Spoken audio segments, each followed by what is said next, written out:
I am a mother of 2 young African children, white African children.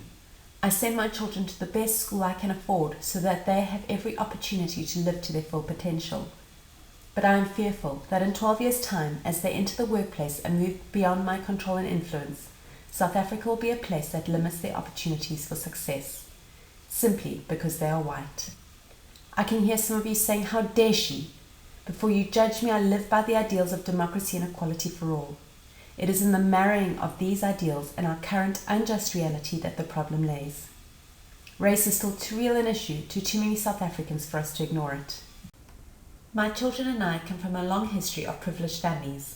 Of course, I would hope that my children continue to enjoy all the comfort of a watertight house, a warm bed at night, a safe car to travel in, nutritious meals to help them grow, a wardrobe to make them feel good, and tech gadgets that are becoming increasingly important to connect them to the world. Every parent does. But our current society is threatening my children's future life of privilege, and yours. Privilege defined by the dictionary is a special right, advantage or immunity granted or available only to a particular person or group. Education is a right, not a privilege. Education is a right, not a privilege, but the more we fail to provide good education to our children, the less likely they are to reach that vantage point of privilege. The privilege I want to see our children enjoy is not based on their race, but on their ability to use the opportunities provided by their education, to use their aptitude and work hard to live an economically self-sufficient life of dignity. So I can make sure that my children have the best education possible. What I can't control is the fairness of the world they enter. This is largely determined by politicians and policy, think BBEE. My children will be equipped with an education that puts them ahead of the pack, but will they still enter a racially charged society that has failed to balance the scales in the many years since the dawn of our democracy?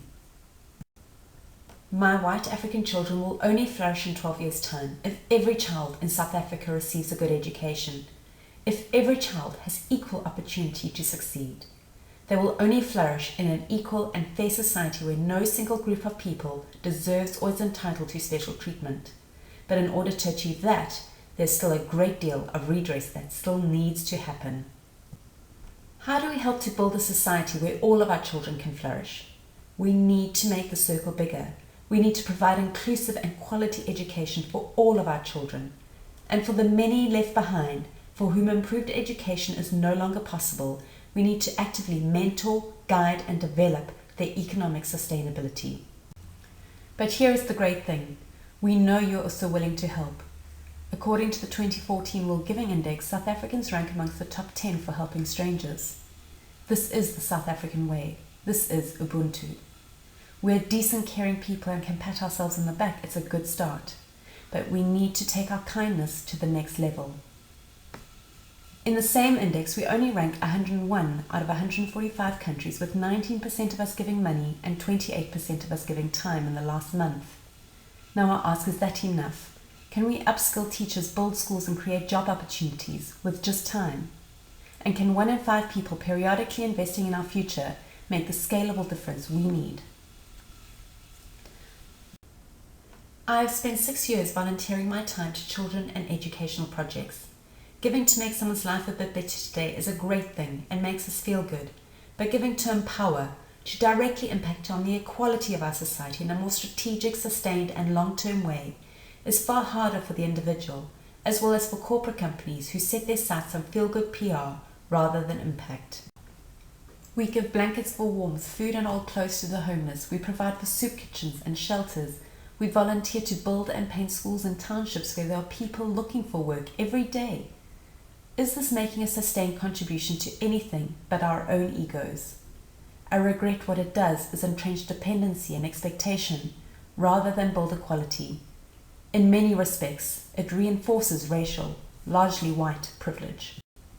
Donors love to contribute to and support education projects, but very often that investment in education is wasted if the parents of the child are not concurrently empowered.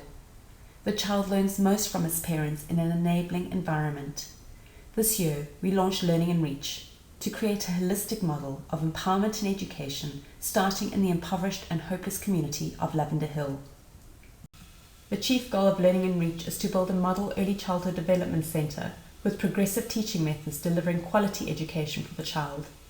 At the same time, we are building a cooperative model to help sustain the school and empower the parent.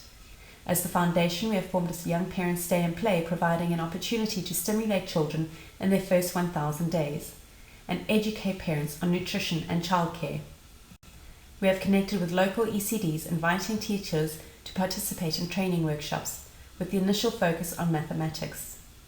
While we pursue funding for our school, we have in our first 2 months of operation made a significant impact in the community, building the empowered adult who will support the flourishing child. Soup kitchens are usually a symbol of poverty, a temporary solution that often creates a dependent community relying on handouts for their day-to-day survival. The Lavender Hill Kitchen has created a soup kitchen with a difference, one that creates sustainable employment and empowerment. 3 founding mothers sell soups, loaves of bread and other baked goods at a local market and to surrounding business parks. The Lavender Hill Collection accepts unwanted items of clothing to sell through their monthly pop-up shop. While providing quality clothing at great prices for the people in the community, it also provides the opportunity to teach our young mothers business skills and financial management.